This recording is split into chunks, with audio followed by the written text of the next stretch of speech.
Топ тема, добро вечер. Прв ден е од официјалното предизборие пред вонредните избори на 12 април, специфично по хаотичните правила кои партиите и овој пат не ги сменија за да го врамат во некаков фер плей правилник овој вакуум од распишувањето на изборите до стартот на изборната кампања, кој формално законски забранува секаков вид на предизборна кампања, а всушност не ја има на секој чекор.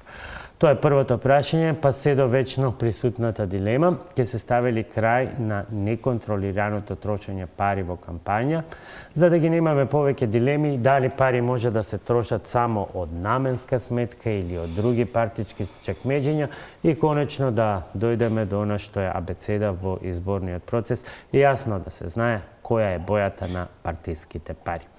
Како ќе биде и што не очекува, вечерва дебатираме со Оливер Дерковски, председател на Државната изборна комисија. Добро вечер и добре дојдовте. И Катица Николовска, заменик председател на Државната комисија за спречување на корупцијата, скратено и попопуларно антикорупцијска комисија. Добро вечер и добре дојде и за вас. Господине Дерковски, би почнал со вас, кога на 2 дена пред распишувањето на изборите ќе ви се случат измени во изборниот закон и вие потоа треба да подготвувате изборен календар врз основа на закон, кој што тој ден уште не е објавен во службениот весник и во старт ви диктира едно прекршување на Државната изборна комисија. Подоцна ќе кажеме кој е на законот. Можете ли да прогнозирате какво предизборие и какви избори не очекуваат? Па ако денот се познава по утрото, може да предпоставиме какво ќе биде предизборието. Ние како орган надлежен за спроведување, организирање и спроведување на изборите ќе се потрудиме да ги организираме во нашиот дел, во рамките на нашите надлежности овие избори на најдобар можен начин. Меѓутоа, не секогаш таа организација и спроведување зависи само од Државната изборна комисија. Ке мора да се потрудат сите учесници во оваа кампања, во овие избори, да го направат истото, за да добиеме на крајот на денот на 12 април вечерта еден изборен ден за кој што ќе можеме да кажеме дека е Европски ден на изборите и да кажеме дека еве конечно сме постигнале една цел во нашата држава, сме организирале одлични избори и тие ќе бидат практично некоја си препорака на нашата држава кон она што нели се стремиме сите како граѓани. Проблемот е во тоа што многу вода протече, односно многу време помина и од минатите парламентарни избори и од председателските избори и имаше доволно време сите оние нејасноти и конфузни ситуации во законот да се исправат, меѓутоа до тоа не дојде. Напротив, ќе анализираме со последните измени се внесува една тотална конфузија во многу значајни сегменти. Финансирањето на партиите и медиумското представување. За жал, на некој начин продолжи праксата, лошата пракса, да се носат измени на закони, а во случајот на изборниот законник, ова е веќе, мислам, 33-та или 4-та, ако не се лажам, измена на овој изборен законник и самото тоа кажува дека време е да се донесе еден нов изборен законник, кој што ќе ги регулира овие односи и оваа материја за да не ствара повеќе никакви дилеми, да не остава никакви нерегулирани празнини во оваа област во иднина, за да може и на институциите кои што се задолжени со тој изборен законник да им помогне вистински да си одработат работата.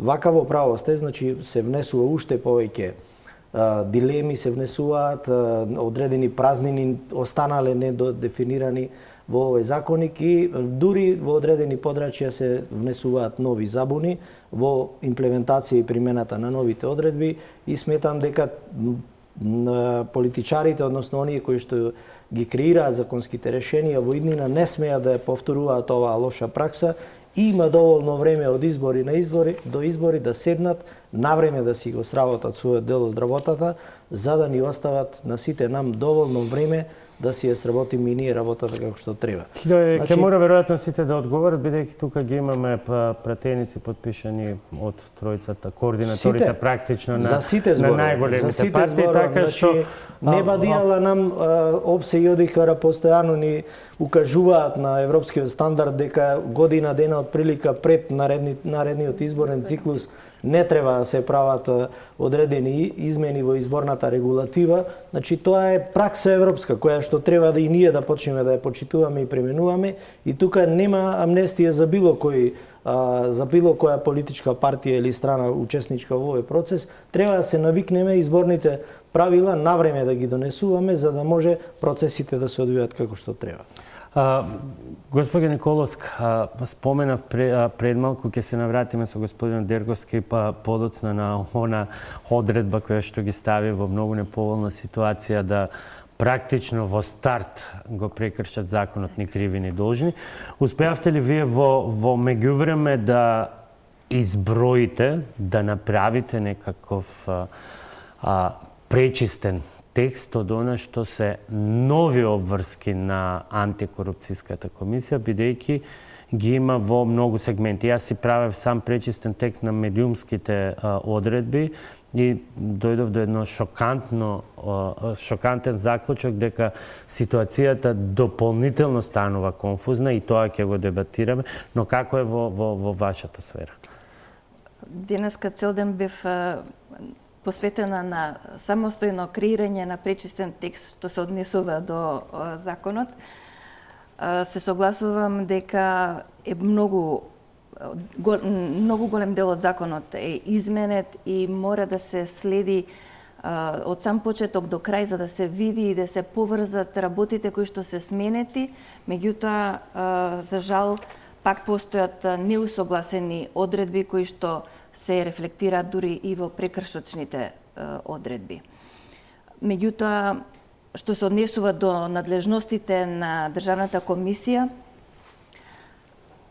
морам да кажам дека во самиот процес на донесување и предлагање на измени во овој законник, ние доставивме доста предлози кои што би придонеле кон зајакнување на механизмите на институциите, како на ДИК, така на Државната комисија, така и на Агенцијата за аудиовизуелни медиуми и услуги, се со цел да ги зајакнеме мониторингот, контролите во однос на средствата кои што понатаму Државната изборна комисија треба да ги исплати кон медиумите.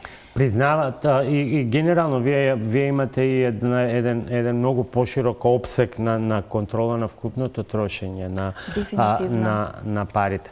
Сега, ако до вчера велевте дека и за она што досега го работите, се уште не ви се овозможени капацитетите за нормално функционирање, ова е сега веќе екстра обврска која што мора да се работи од час во час, бидејќи за одредени проблеми и прашања има и рокови.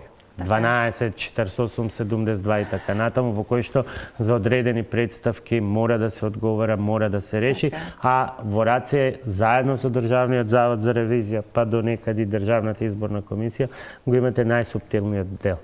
Текот на парите. Па ние минатиот процес за време на последните председателски избори бевме ставени онака буквално во огинот на нештата, бидејќи на денот на нашиот избор беа прогласени и беше донесено решението за председателските избори 2019 година, така што базирани на искуството од минатата година, од минатите избори, сметам дека сме малку барем по-свесни и знаеме што не очекува овој изборен циклус.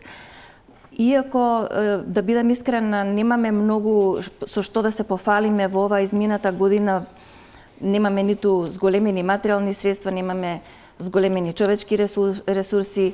За жал, ситуацијата со просторот, ја знаете сите, добро се надевавме дека барем во петокот ќе имаме некоја позитивна оценка од владата, меѓутоа се уште сработата е статус кво, така што со ресурсите што ги имаме, ние ќе настојуваме колку што можеме поефикасно и поефективно да се вклучиме во самиот изборен процес.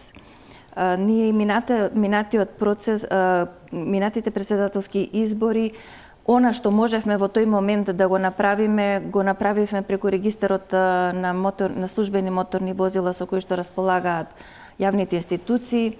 И оваа година ќе се подкрепиме на тој регистар со тоа што веќе до институциите. Како ги контролирате? GPS ке им ставите? Па не да им ставиме GPS, меѓутоа веќе доставивме известување до институциите да го ажурираат. Значи, она што е отпишано, продадено или ново набавено, да имаме увид во моменталните состојби, а од друга страна, па со платформата на граѓански организации за борба против корупција, минатата недела имавме состанок во кој што генерално се договоривме кој дел од платформата, која организација може да придонесе во однос на следењето на прашањето ми е активностите. дека од една страна политичките говори се многу силни, дека ние се обидуваме да направиме некакво законодавство, сите се колнат во желбата за контрола, за фер изборен процес. Меѓутоа во светот има многу практични решенија. Значи, јасно е дека еден премиер на држава не може да оди без државно обезбедување, меѓутоа една Франција, например, се пресметала дека користењето на тоа службено возило, користењето на службеното обезбедување во функција на партиски цели, ќе си го плати партијата и за тоа има начин. Сега вие велите, да, ние ќе користиме и треба да следите. Дали се користат државни возила, чии, ово, она, меѓутоа, на кој начин е прашањето? Како вие ќе стигнете, бидејќи службени возила користат од благајник во комунално предпријатие во некоја општина, па до министри, заменици и државни секретари? Па ефектот, мислам дека беше постигнат и минатите избори, затоа што имаме изјави од министри со кои што соработуваме, со кои што имаме состаноци, дека нашата активност во однос на објавување на тој регистар малку ги успорило користењето на овие возила во секојдневното функционирање на партиите за време на изборните циклуси. Граѓаните исто така доставуваа пријави преку слики, преку фотографии и така натаму. Меѓутоа, она што сакаме сега да го постигнеме заедно со невладините, со граѓанските организации, да ги упатиме што да гледаат за време на изборниот процес, за време на кампањите, како во поглед на користењето на возилата, така и на рекламниот материјал, така и на одржувањето на самите митинзи и така натаму. Меѓутоа, тоа ќе биде по-конкретно договарање во текот на наредниот. Имате и многу по-специфични обврски, ќе ги дебатираме и тука. Дерковски, да не останам должен за оно објаснување зошто всушност законодавецот, во случајов сите партии, бидејќи сите партии се подпишани за овие фамозни измени, ве доведува во ситуација да го прекршите изборниот законник, именно со него се предвидува, например, дека оној нов ценовник или цена за секунда време за медиумско рекламирање треба да ги ја донесете најдоцна ден пред изборите, тоа значи пред распишувањето на изборите, се извинувам, тоа значи не вчера, како што стои тука датумот, туку тоа требало да биде на 15. Но вие да сте сакали тоа да го направите и на 15, не сте можеле, бидејќи законот не е бил објавен во службен весник, па дури и на 16 кога сте ја пишувале оваа пресметка, мислам дека законот се уште го немаше во службен весник, па вие работевте врз основа на... Излезе денес со датум дека е од 16. Да, но кога вие работевте на верзија предлог закон од Собраниската интернет страна. Така е, меѓутоа ние во нашата одлука, за да се обезбедиме на некој начин, кажавме дека овие одредби кои што ги вметнавме во нашиот роковник се со одложена важност по излегување на законот во службен весник, на изборниот законник во службен весник. Иначе во право сте, значи не смеат да си дозволат повеќе импровизација од ваков тип. Како да кажам, немам некој соодветен термин да употребам, затоа што сите не доведуваат во вакви незгодни ситуации да мора ние да импровизираме после тоа за грешките на некој друг што ги прави. И што и да кажам во оваа ситуација, нема да најдам оправдание за таквата постапка, единствено да се надевам дека во иднина нема да се случуваат вакви работи. Инаку, не можете да носите вие измени на изборниот законник на 15 на после полноќ и да очекувате на 16 кога вечерта кога се распишуваат со решение на председателот на собрание изборите, да органот надлежен за спроведување и организација на изборите да биде максимално спремен, подготвен да излези во пресред. Па и ние исто како колегите од Државна комисија за спречување корупцијата цел ден ги вметнувавме новите измени, сами си изготвуваме пречистен текст на изборниот законник затоа што реално законодавецот заборавил дека на крајот од законот пишува законодавно-правната комисија е задолжена да изготви пречистен текст на законот. Нема се тоа веќе не постои. Така е, значи. Тоа се тие моменти кои што не смеат да се повторат повеќе. Многу комплименти и од признанија и од партиите, комплименти и признанија и од странските наблюдувачи за време и на претходните избори доби Државната изборна комисија за се што направи за спроведување на регуларен процес. Меѓутоа, колку сега сето тоа во една ваква атмосфера пред овие избори се усложнува со новите одредби кои што ги имате, особено околу начинот на финансирањето на кампањата. Тоа е првиот елемент. И вториот, една од клучните забелешки, или ајде од второто да почнеме, една од клучните забелешки беше овој вакуум простор. Од распишувањето на изборите сега е до 21 март, кога вие треба да ги потврдите листите. И една од главните забелешки беше дека има неформална кампања која според законот не треба да ја има. Стапот беше фрлен во рацете на ДИК и на АВМУ и на медиумите, а партиите се водеа со изговор, ова не е кампања, ние имаме состанок во месен комитет, ама ни дојдоа многу членови, па не ги собра во месната канцеларија, па моравме да отидеме во спортската сала. И на крајот така е. И виновниците се сите други освен партиите на кои што очигледно им одговара овој хаос. Најлесно и тоа им одговара како што гледате на сите. Значи, најлесно е да се префрли топката и покрај нашите укажувања и на сите други надлежни институции подолго време имаше работна група направена за измени на овој изборен законник што ја предводеше Министерството за правда. Учествуваат тука повеќе институции, невладини организации од сите сектори, давани предлози согласно забелешките на мисиите на ОДИХР. Повторно оваа област остана нерегулирана, затоа што на крајот на денот сепак одлуката ја носат тие кои што го носат законот и повторно веројатно ќе ни прави проблеми, освен прв пат ако не го испочитуваат овој дел од законот да се воздржат од таква кампања, што не верувам. И ќе имаме повторно проблеми, представки за кои што сега колегите од ДКСК ќе треба да се потрудат промптно да одговараат согласно роковите кои што им се наметнати и на некој начин ќе мора ние искоординирано наредни денови секако ќе имаме координативен состанок и со НИФ и со Државен завод за ревизија да се искоординираме барем во некои постапки да бидеме воедначени, да не ја збунуваме јавноста повеќе од ова што е доволно збунета и мислам дека ќе направиме определен исчекор да си го задржиме, да ја задржиме оценката која што ја спомнавте и ќе направиме се да ги организираме како што треба овие избори. Сега новите обврски кои што ги спомнавте околу финансирање посебно на медиумската кампања во изборниот законник, тоа се дополнителни обврски кои што наметнуваат дополнителни обврски за Државната изборна комисија, а Државната изборна комисија баш во тој дел нема доволно административен капацитет за да ги совлада тие препреки.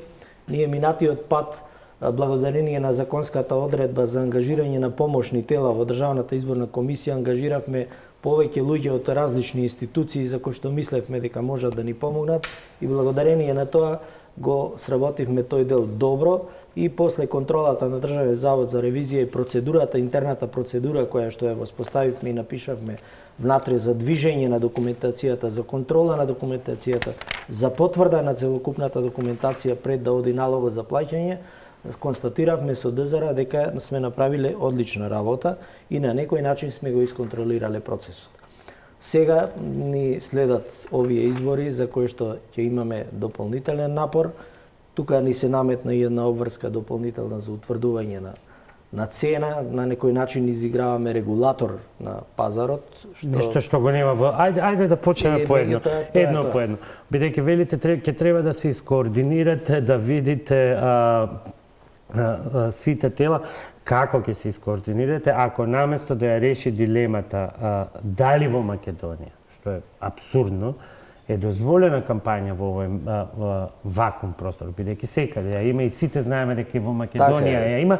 Сега, наместо тоа да се регулира, тоа дополнително се усложнува. Имено, законодавците седнале, па сега таму кај веројатно некој, не знам, мислам дека никој не е консултиран, односно не се земени вашите забелешки и забелешките на АВМО во предвид, па таму каде што стоеше изборни активности и изборна кампања, напишале изборен процес, па под изборен процес напишале се што се случува од денеска па до конечноста на резултатите, тоа ќе биде некаде околу 20 април, и при тоа на медиумите им препишале обврска за рамноправен третман, тоа е во еден член, меѓутоа го заборавиле вториот став кој што вели дека тој рамноправен избалансиран третман се обезбедува врз основа на бројот на поднесените листи. Така што, еве, сега, многу практични дилеми, што е што. Наместо решавање, нема предкампања и строго што е, а што не е предкампања, ние сега имаме едно толку проширување на дефиницијата што влегуваме во еден абсурд и хаос. Така. И како сега вие 3-4 институции ќе се снајдете? Ќе мораме ние. Значи, ние не можеме да се откажеме од нашите обврски што ни се наметнати со законите. Ќе мораме да си најдеме решение. Ние и досега комуницираме и постојано, така што и сега ќе најдеме некое решение. Меѓутоа, повторно ќе кажам, тоа решение ќе биде адхок решение, еден вид импровизација која што не е добра. И меѓутоа ќе мора во оваа ситуација да го изнајдеме за да се надминат проблемите. Инаку и сега формално правно од после потврдувањето на кандидатските листи почнува кампањата и ние се пред тоа може да сметаме дека не е кампања, како што и досега одредени ставови се проведуваат и дека партиите, односно кандидатите или кандидатските листи можат да се спроведуваат одредени подготвителни, би рекол, активности, кои што во секој случај ќе ни ги представат како надвор од кампања, односно како што и самиот кажавте, па бев на состанок таму на партиски комитети. Тоа ви се случувало во минатото, кога ќе ви дојде представка, одговорот од партијата, ова е состанок на месен комитет. Вие прашувате, ама како месен комитет во спортска сала? Па имаме многу членства. Мислам сега апсурдни ситуации се кои што законодавецот може да ги реши. Овој период од почетокот на процесот, како што го нарекуваат сега изборен, од распишување на изборите до денот на утврдување на листите е празен, нерегулиран и треба во иднина обавезно да се изрегулира. До тогаш ќе мора вака да го менаџираме тој дел од процесот. Има уште еден сегмент, вели радиодифузерите се должни, немам ништо против знаковниот јазик, во целиот тој период и на изборните активности да изберат толковно. И сега, не знам, нашава емисија се смета како дел од тоа? Веројатно да. По духот на законот. Да, во духот на законот. Меѓутоа, затоа пак се повторуваме, се навраќаме на истото. Кога носите едно законско решение, треба да ја цените целисходноста на одредбите што ги носите. Значи, колку е тоа возможно и остварливо понатаму, а не само да го носите решението, да наметнувате одредени одредби кои што однапред знаете дека одредени субјекти кои што се задолжени нема да може да го остварат. Ние сите знаеме дека ќе имате вие сите проблем со обезбедување на таков капацитет на луѓе со толковен јазик во идниот период, затоа што и големиот број на телевизии во нашата држава тешко дека ќе го обезбедат во текот на целиот процес. Меѓутоа, тоа е решението. Ќе мора ние да бидеме како органи кои што ќе вршиме надзор и на таа ситуација малце потолерантни, затоа што ова е сепак прв пат во спроведување на ваквата одредба и да тука не мора да се плашите вие. Не станува збор за страф, мене ми беше целта да ги акцентираме сите оние абсурди во законот, бидејќи се заедно кога ќе се собере доведува до тоа до она што е најбитно во еден изборен процес, а тоа е еднаквост на шанси. Таквата еднаквост на шанси се чини особено од аспекта на целокупните сегменти на финансирање на кампањата, а повторно ги нема. Ние укажувавме постојано на проблемите во однос на финансирањето, како во делот на изборите, од каде што се предвидени средства за финансирање на изборните кампањи, така и во делот на расходите, односно искуството што минатите избори го имавме во делот на платеното политичко рекламирање.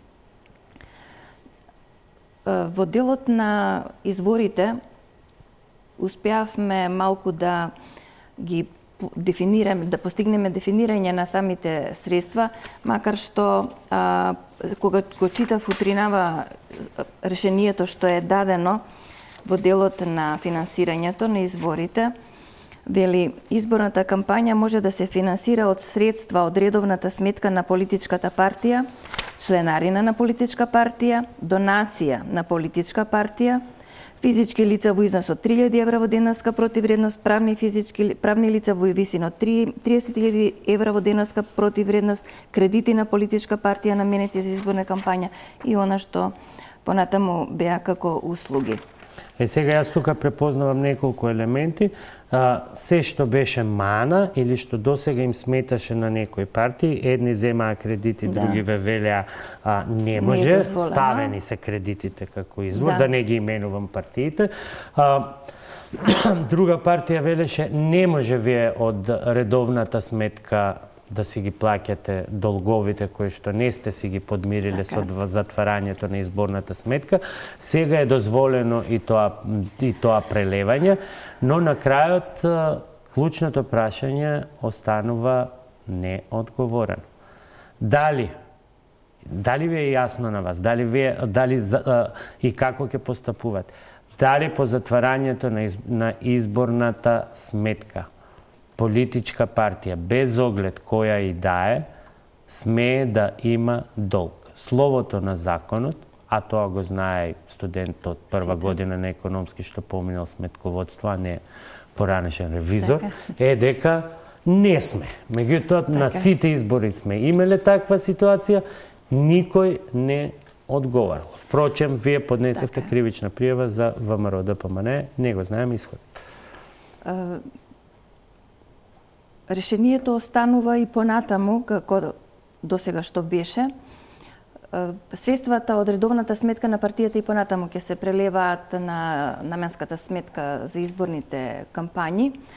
Она што ние го предложивме во делот на процесот на измени на изборниот законник беше да изрично да не се дозволи да се затвори трансакцијска сметка или да се префрлат неплатени обврски од сметката за изборната кампања на редовната сметка, како што тоа беше случај оваа година.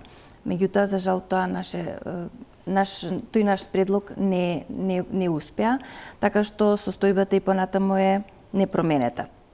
Меѓутоа, во однос на прибирањето на средствата, тука можам да кажам дека добивме малку ветер во грбот за да извршиме оваа работа подобро, затоа што ги задолживме, законот има предвидено обврска за учесниците во изборните кампањи во рок од 2 дена од како ќе отвора трансакцијската сметка на Државната комисија да ја обезбеди пристап до податоците на сметката што ќе отвори кај носителот на платен промет, односно кај банките.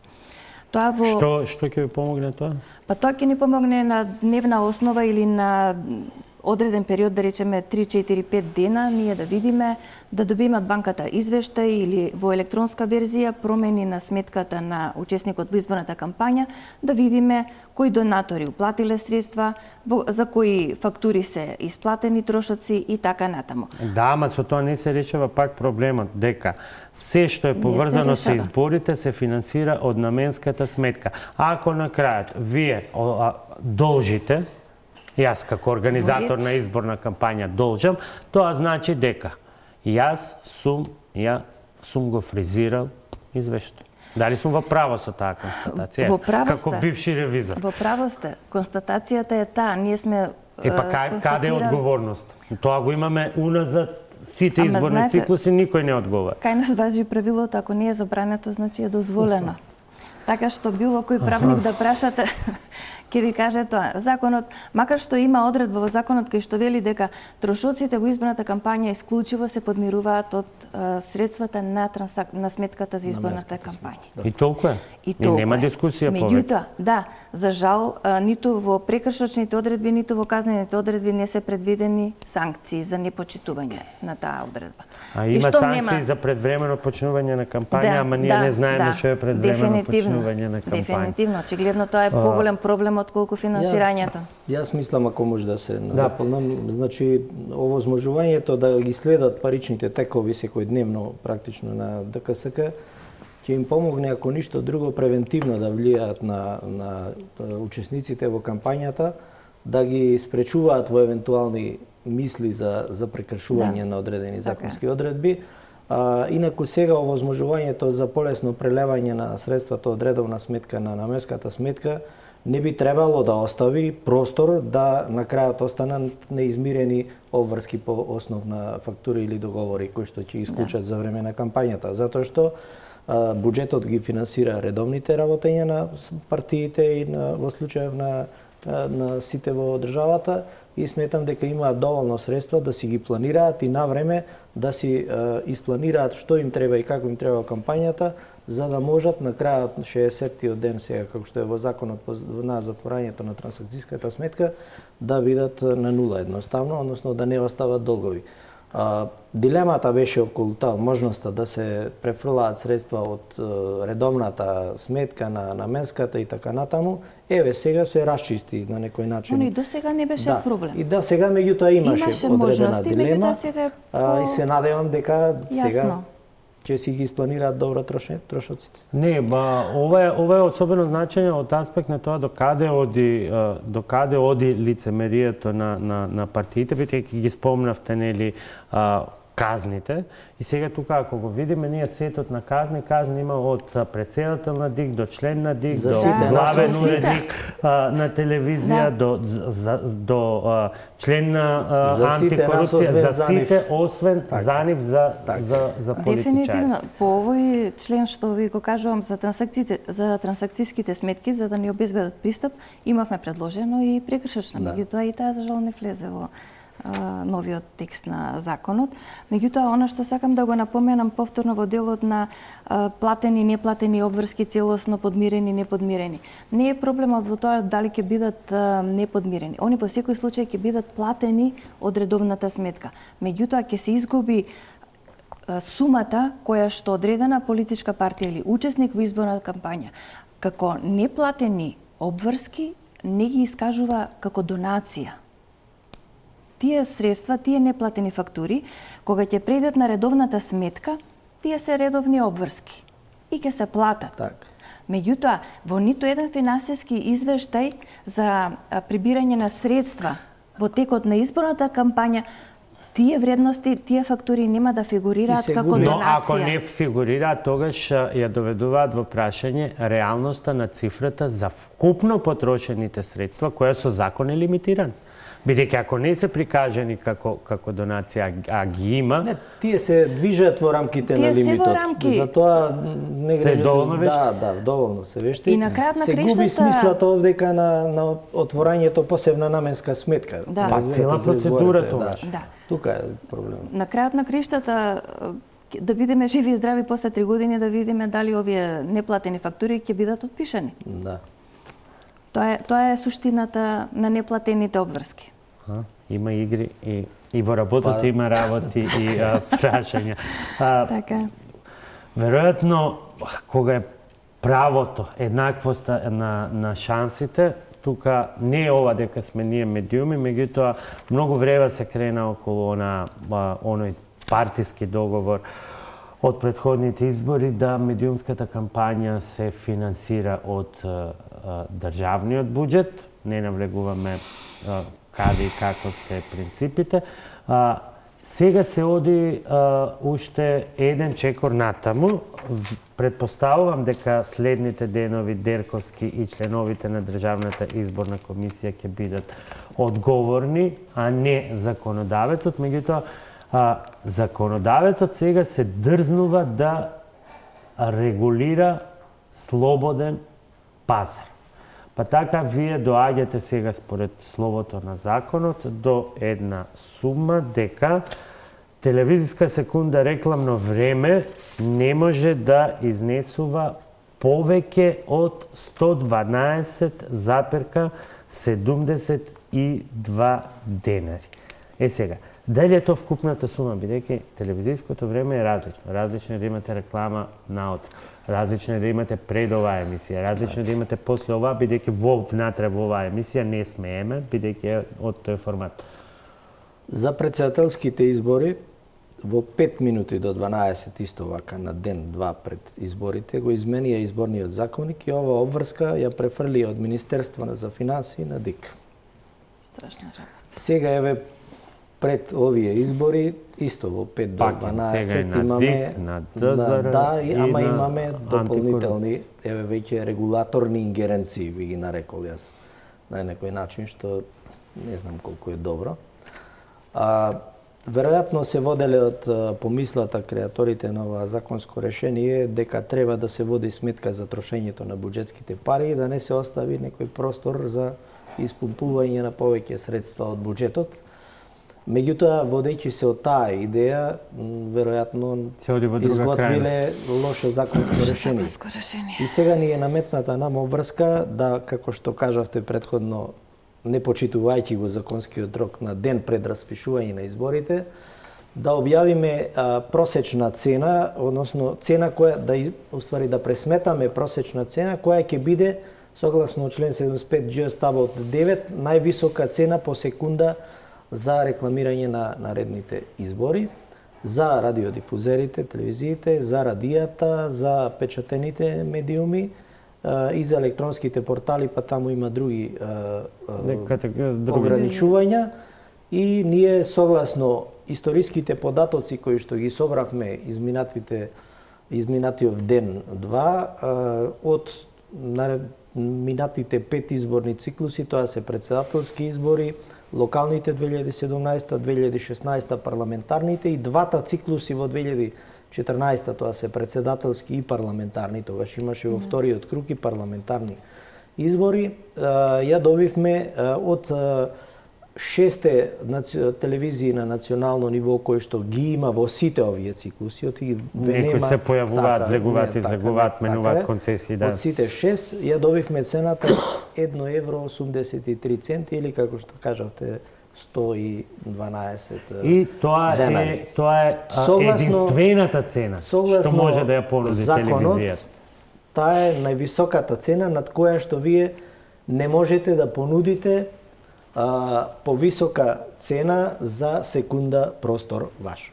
А кој би понудил пониска? Ќе рачуна дека со поголем обрт, а поголем обрт не може да оствари бидејќи не може да оствари поголем обрт бидејќи има други ограничувања во законот. Со тоа што нам ни определува законодавецот да определиме и најниска цена, а таа е 20 центи или 12 денари од прилика.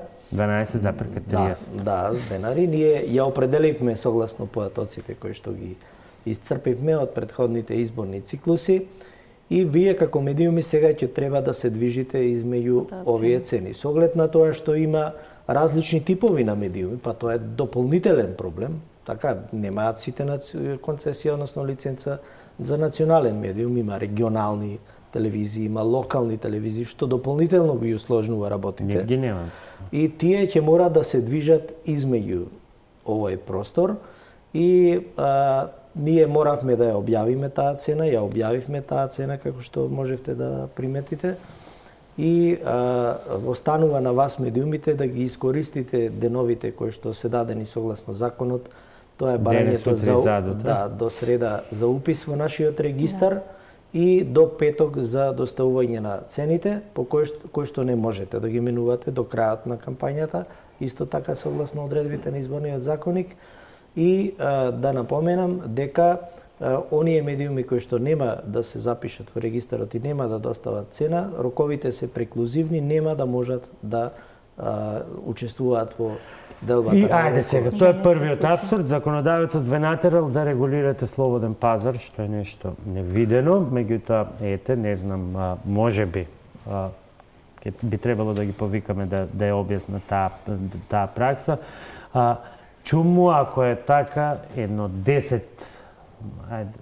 члена има понатаму кои што ги регулираат правата и обврските на Државната изборна комисија, обврските на медиумите, кон антикорупцијска, кон Државен завод за ревизија, кон АМУ, кога цело купче пари е ограничено и се знае. И овде уште една работа да напомнеме за да биде појасно на јавноста. Има тука исто една одредба која што кажува дека за овие избори колачот е однапред дефиниран. Тоа е 2 евра по запишан избирач. Тука чекав, затоа го поставив прво прашањето, чуму таа процедура од 7 члена, кога колачот е дефиниран. Тоа 2 евра, значи, под предпоставка.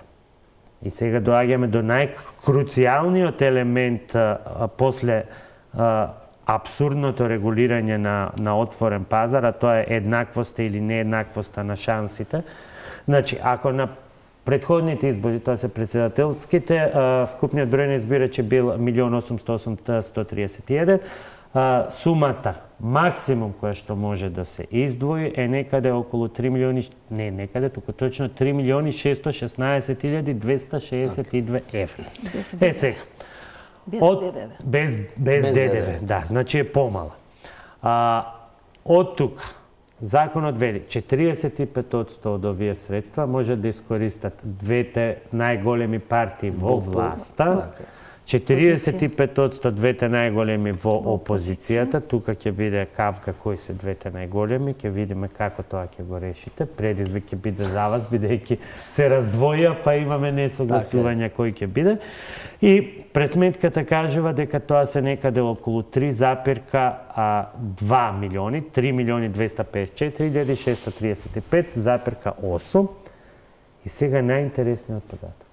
За сите останати, но се остануваат само 361.627 евра, но тука не се сите останати. Кој не влегува во оваа? Па, новите политички партии, оние кои што исто така не освоиле тука до 2,5% од минатите изборни циклуси. Значи, практично, имаме БЕСА и алтернатива. Кој добива? БЕСА добива. Она е легитимен наследник. Имаме ново формирана партија, имаме независни кандидати. Така е. Каде е нивната еднаквост на шанси? Тие по овој начин на распределување на гласовите и да имаат пари да платат реклама, не можат да ја објават, бидејќи по истите принципи се дели и рекламното време. Затоа што има нов член во законот кој им забранува со сопствени средства да се рекламираат. Значи, тоа е дополнително вака шлак на тортата, кој што на некој начин ги усложнува работите уште повеќе Што би правила една независна листа, која што може да има потенцијал во сите 6 изборни единици? Јас затоа зборувам. Сега ќе бидеме приморани сите, кога ќе ги утврдиме листите, не знаеме колку ќе бидат. Може да бидат минатиот пат, имаше во некои изборни единици повеќе 14-15 листи. Например, имаше независни, имаше коалиции, имаше партии самостојни. Ќе треба, ние планираме во Државната изборна комисија да ги свикаме на некој начин представниците на сите политички партии и нивните претседатели на изборни штабови или не знам како ќе се нарекуваат од сега натаму.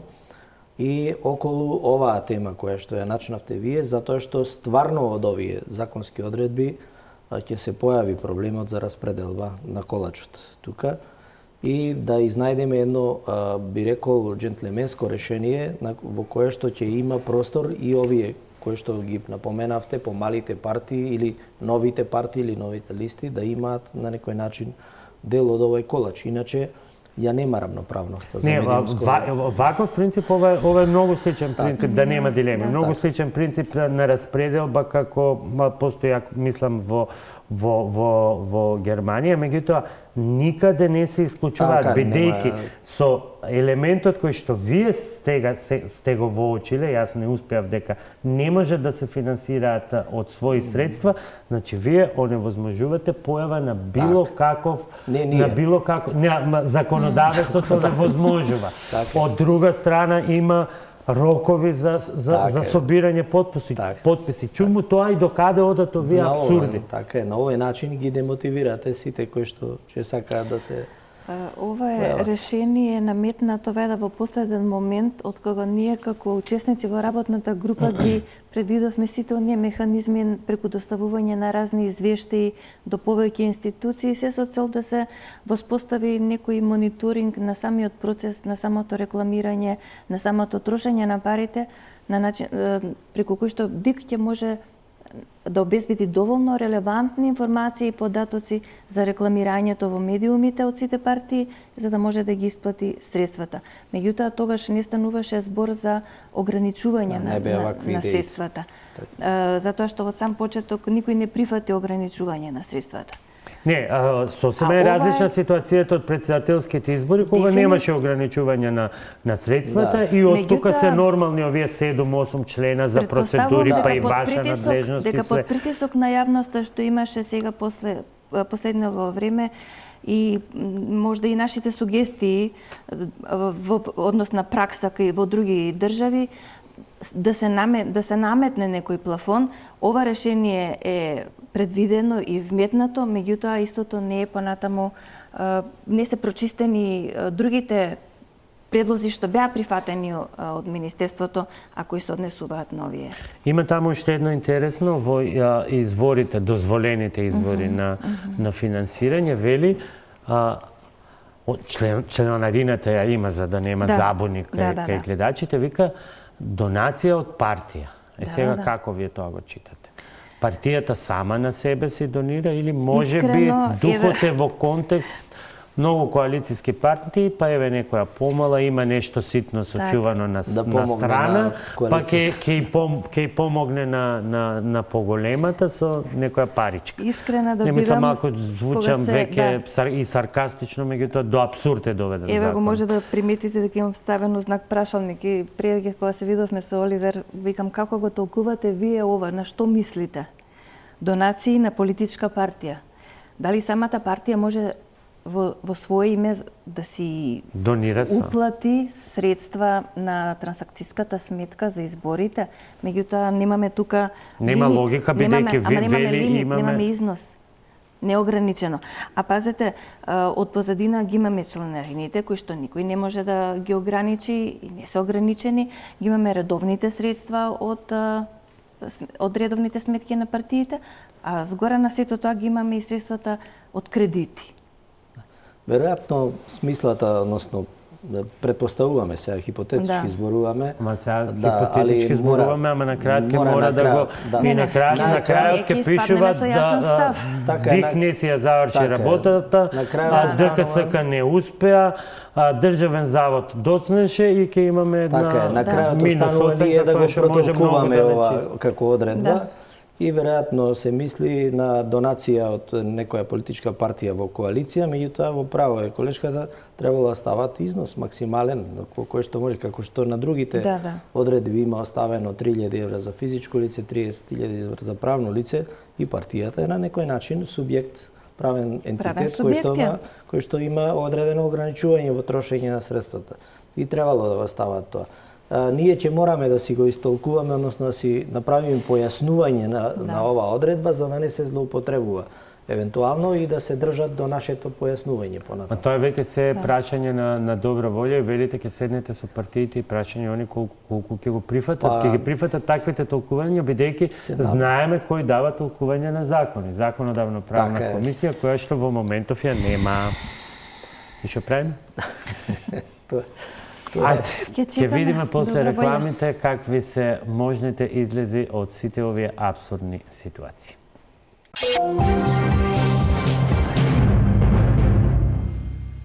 Добре дојдовте назад во Топ тема со Оливер Дедковски од Државната изборна комисија и Катица Николовска, заменик председател на антикорупцијската.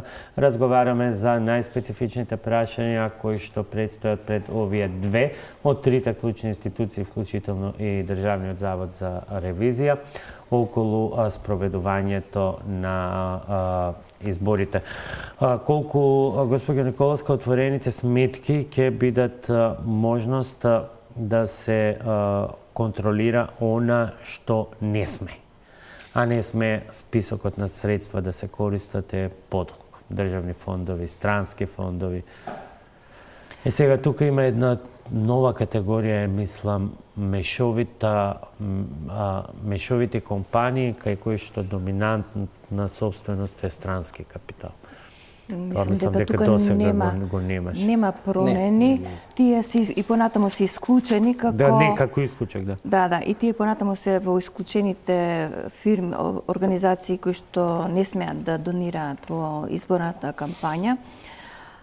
Јас искрено се надевам дека пристапот до промените на трансакцијските сметки ќе ни овозможи во тек, ако не секој ден, барем на 2-3 дена, да имаме увид, а ние понатаму со други институции ќе стапиме во размена на информации и податоци, ќе да пребаруваме, да видиме дали конкретното лице има реална можност да уплати толков износ на средства, дали е корисник на социјална помош, да речеме, дали е пред се вработено лице и така натаму. Значи тоа ни престојат овие активности во овој период со сите институции да ги договориме начинот и моделите на кои што ќе го вршиме тоа пребарување и начинот на кој што ќе можеме да обезбедиме пристап до нивните бази на податоци и така натаму.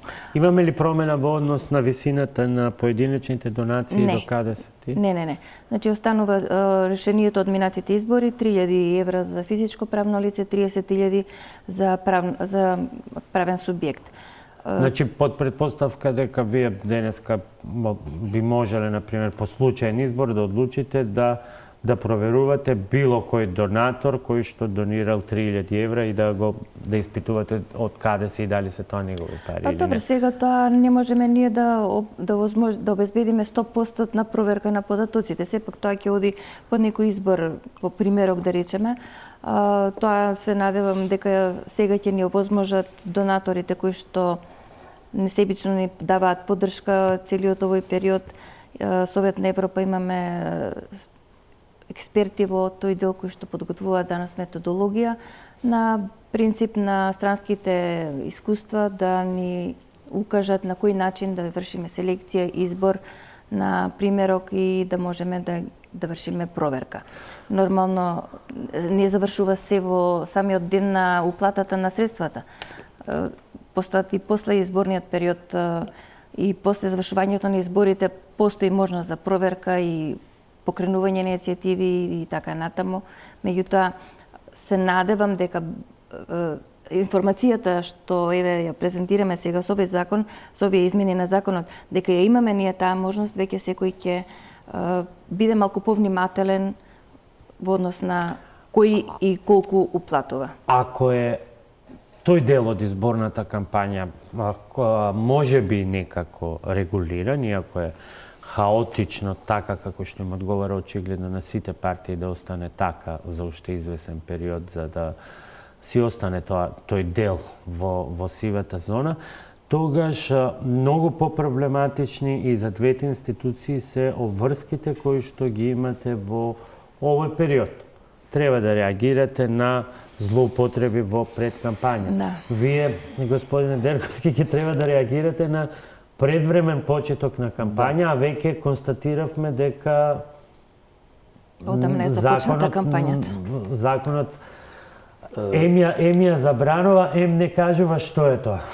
Така е, ние, како што кажа и колешката, и нивната комисија, и нашата, ќе ги предупреди сите да се држат до одредбите од изборниот законник, барем она што тој го забранува на некој начин, членот 8а, каде што се одредени забрани за користење, непочнување на работи, исплати во одредени категории, вработувања, преместувања и така натаму, што милуваат обично да го прават учесниците. Значи, од практично вчерашниот ден треба да престанат со тие работи, да се стрпат овие 2 месеци, да не си ствараат себе си проблеми, и да не иствараат проблеми на јавноста и на сите нас како институции, да го почитуваат законот, затоа што воспротивно и ние и колегите од антикорупцијска комисија ќе видиме приморани да почнуваме постапки кои што се надевам дека ќе бидат во мал број овај пат. Најважно е, ние во текот на утрешниот ден ќе ги известиме, сите ќе повториме, јавноста ќе ја запознаеме за нивните обврски.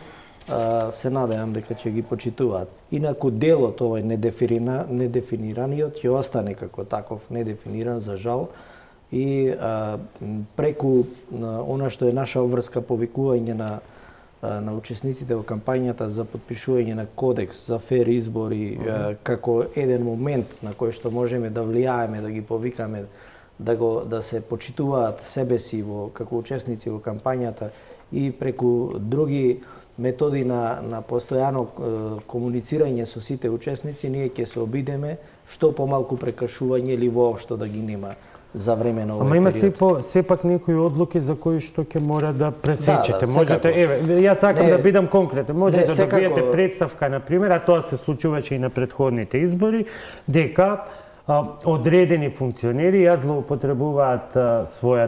ги злоупотребуваат своите редовни активности во функција на изборна кампања. И тоа е казниво според законот, фала Богу и за нив, а казниво е и за медиумите, околу, ако се соберат кумулативно, околу 6.500 евра. И вие некогаш ќе мора да пресечете. Не, и ќе пресечеме. Но дилемата е колку на ова ниво на политичка култура на нашиве политичари може да се очекува дека тој джентълменски договор ќе важи. Видете, ние како комисија покажавме и во неколку наврати во минатиот период, ние сме со ограничен мандат како комисија. Прво бевме за 6 месеци, па сега сме, не знаеме за колку сме, до 25 јули, меѓутоа без разлика на тоа, ние покажавме дека одреден интегритет како комисија имаме, тоа е благодарение на соработката што имаме како колеги сите таму, и се случи да пример кога имаше приговори за одлучување за гласањето, за сумирање и утврдување на резултатите, да се поништат избирачки места кај што имаше отпор и од едните и од другите, меѓутоа ние го направивме тоа затоа што сакавме да си го испочитуваме законот пред се. Ние сме таму орган, институција која што пред се го има изборниот законник ваков како што е, со сите мани и недостатоци, мора да си го почитуваме. Исто ќе постапиме и сега. Значи, доколку подносител на иницијатива некој, ако ги има сите елементи во иницијативата кои што укажуваат на прекршување на тој дел, ние ќе си постапиме. Да. Ние веќе постапивме во оваа насока за информирање на јавноста.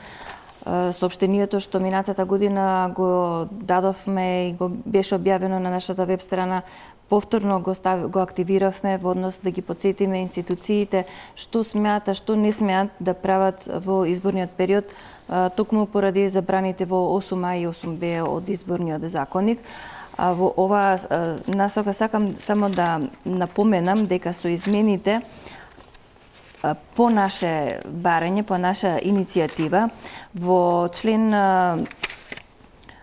2, каде што се дефинициите, успеавме да вметнеме дефиниција, да се дефинира по-конкретно што значи случај на итни и неодложни работи, кои што многу од институциите во изборниот период го користеа за вработувања, значи покри тоа што налага законот, освен одредбата вели освен во итни и неодложни работи може да се вработи. Сите ја користеа таа варијанта, таа опција, меѓутоа немаше никаде дефинирано кои се тие итни и неодложни работи. Така што сега ги упатувам институциите да обрнат внимание на оваа дефиниција, каде што е уредено што значи случај на итни и неодложни работи. А ние исто така во текот на крајот на неделава ќе испаднеме, ќе свикаме пресконференција, нормално и за јавноста и за партиите, со цел да укажеме на нашите надлежности кои што ни се доделени со новиот изборен законник, но и да ги потсетиме на нивните обврски што треба да ги исполнат. Господине Дерковски, што е користење на функција за изборни цели? Еве, ако излезе, например, утре вице-премиерката Мила Царовска да даде што е сработено и сега некој може да поднесе представка дека е тоа злоупотреба на функцијата, бидејќи има многу членови од законот што може да се цитира. Меѓутоа, истата логика налага, например, дека еден Чулев кој ќе излезе на пресконференција, тој не би требало да зборува нема пасоши како резултат на криминалното владење на Оливер Спасовски и така натаму, бидејќи и самото тоа е оценка на одредено политичко дејствување и само промоција на себе си како поинаков или поразличен. И сега тука имаме така, и едниот и другиот вршат промоција на некој начин, така? Едниот врши директно, другиот низ критиката врши промоција и тоа е таа тенка линија која што вие сега ќе треба да ја судите. Така е, која што за жалост кај нас се злоупотребува многу често. И ние ќе треба доколку стигне иницијатива да ја судиме и ќе мораме да ја судиме доколку има доволно аргументација. Значи од тоа не отстапуваме ние. Зависи од аргументацијата која што ќе биде приложена, ќе ставиме на оценка пред нашата комисија и ќе видиме како ќе оценим. Јас сакав да спомнам и неколку други работи во интерес на јавноста. Овде имаше и многу измени во овој изборен закон. Јас сакам да ги споменеме сега измените на изборните единици. И тоа има и сега при собирањето на потписи за листи од група на граѓани има измени, тие можат да се собираат и пред нотар.